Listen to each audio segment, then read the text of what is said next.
Bonjour Cécile, bonjour Patrick, bonjour à tous. Bon, évidemment, 21 juin, vous vouliez nous parler de la fête de la musique.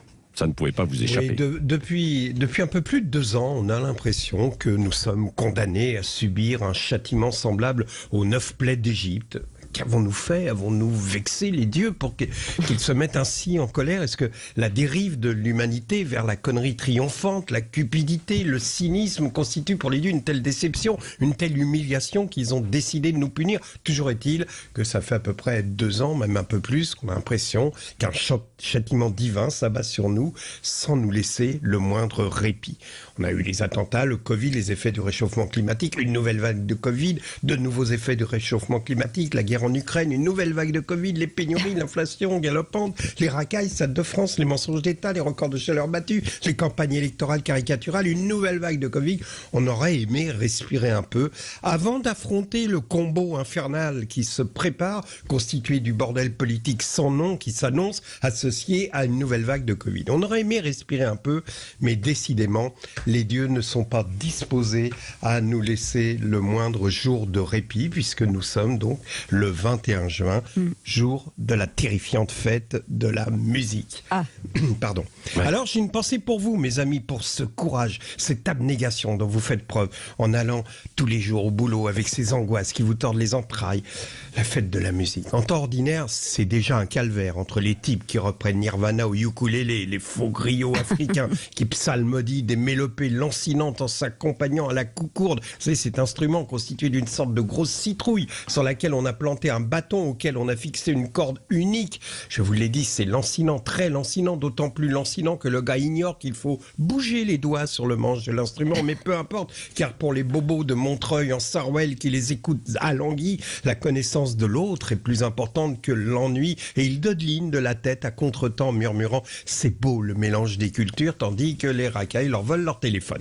La fête de la musique à 40 ans, c'est démodé, ça sent les années 80, Julien Dray, Harlem Désir, Jack Lang avant les coutures. Mais cette année, dans le cadre des 9 plaies d'Égypte, la fête de la musique sera à l'image de l'évolution de la société décadente et médiocre. Tiens, écoutez un exemple. À vous.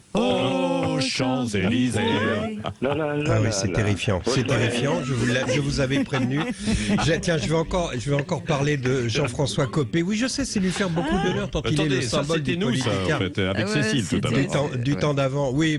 C'est pas trop la décadence, vous voyez. Maintenant, il faut que je fasse une explication de texte de ma chronique en même temps. Donc, je voulais montrer la décadence du truc, donc j'en arrivais à Jean-François Copé. Je disais que c'était lui faire beaucoup d'honneur tant il est le symbole du politicard du temps d'avant, mais aujourd'hui, ce n'est pas à l'homme politique que je vais évoquer, à ce Mendès France à l'envers, mais en ce jour de fête de la musique, c'est Jean-François Copé, musicien que je pense, car il va, comme chaque année, installer son clavier sur une estrade de la place de la mairie à Meaux. Il va jouer d'un doigt sur des sélections de batterie et d'accompagnement de son instrument. C'est le niveau du spectacle de fin d'année du classe de CM2. Il y a des décos en papier crépon, un chandelier posé sur le piano pour faire romantique.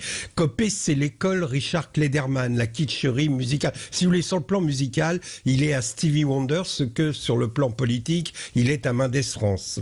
Voilà. Donc ça, c'est Copé, c'est fait. Le pire, c'est qu'on nous annonce, mais le pire, c'est qu'on nous annonce que dans le cadre de la fête de la musique, l'Élysée va accueillir ce soir des musiciens ukrainiens qui jouent de la techno. Ah bon ? De la techno-ukrainienne, rien que l'association des deux mots déjà est angoissante. C'est terrible, parce qu'au nom de la démagogie, on n'hésite plus à ridiculiser l'Ukraine. On y va pour se la péter. BHL, Arthur qui vont là-bas. BHL qui va faire ce documentaire diffusé dans 2 jours à la télé. Arthur qui va se faire prendre en photo là-bas alors qu'il n'a pas fait son service militaire réformé pour cause de pieds plats. Enfin bref. Et puis ce deal avec Zelensky et Macron, il y a dit non, pour les armes lourdes, on peut rien faire. Bon, si tu veux, envoie-moi des musiciens ukrainiens pour la fête de la musique. C'est humiliant pour le peuple ukrainien. Ces gens-là vivent comme des rats dans les caves, sous les bombardements. Et nous, on fait de la démagogie avec leur drame. On leur a donné l'Eurovision. Et là, cette techno ukrainienne, on n'en peut plus, on n'en peut plus.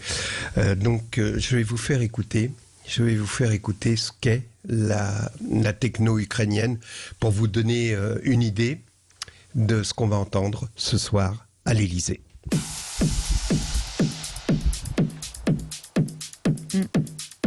Il va rien se passer là, hein. Ça reste comme ça. Ça pendant reste 20 minutes. comme ça pendant 3 minutes. Ah, d'accord, parce qu'on attendait. C'est pire que ça démarre, Copé. quoi. Il va rien C'est se pire que passer. Copé en fait. Bon, d'accord. Attendez, la seule chose positive pour Oui. la fête de la musique, Oui. c'est qu'au moins Lalanne va chanter. Et pendant ce temps-là, au moins, il ne parlera pas. C'est déjà ça de gagner. Ah, voilà, comme ça, vous avez rhabillé tout le monde pour l'hiver. Merci beaucoup. Merci beaucoup, Guy Carlier, à retrouver sur sudradio.fr. Bien entendu, restez avec nous.